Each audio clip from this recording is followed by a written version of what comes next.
Hey guys, your friend Nurse Molly coming to you today to talk about blood sugar.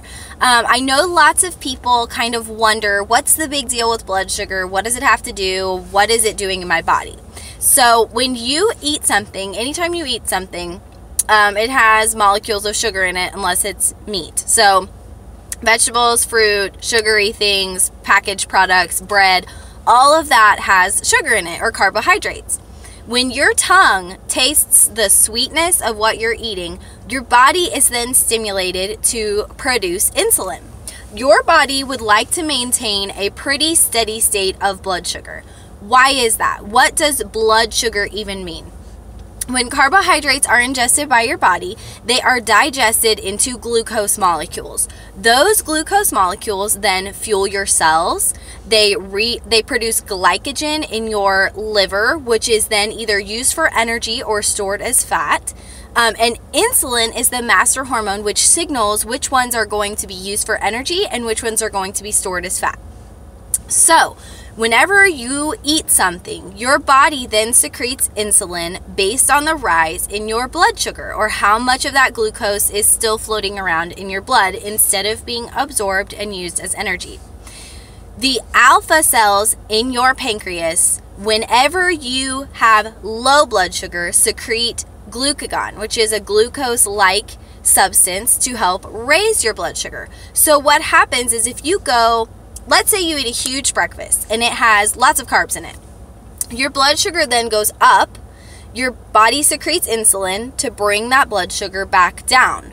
If you go a long period without eating after that, your blood sugar drops like this, and then your body secretes glucagon.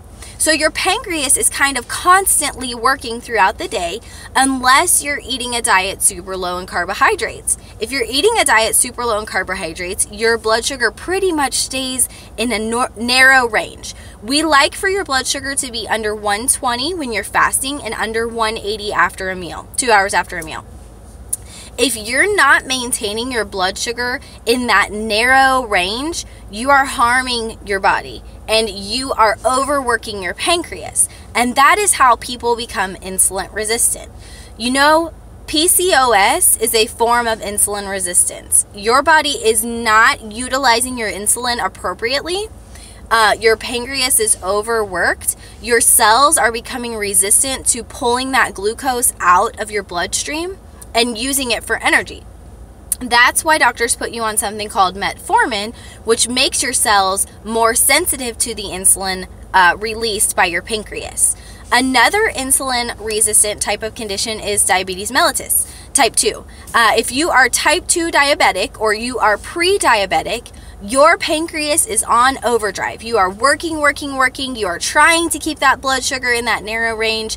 And either because you're eating too much sugary things, or you're drinking sugary things, or your blood sugar is just constantly high, that is why you become insulin resistant. Because your blood sugar is constantly high, your pancreas is continuously trying to bring that blood sugar down, and it's not able to do that because your cells have become resistant to the insulin. So what can you do to become more sensitive to insulin? Well, you can lower your dietary carbohydrate intake. There's lots of information on the web on how to eat a low-carb diet. Everybody's been talking about low-carb diets because they are so beneficial for your blood sugar and for your body. So I encourage you to look into that. Definitely cut out sugary drinks. Drink mostly water. Your body's 70% water anyway, so you need to refill it.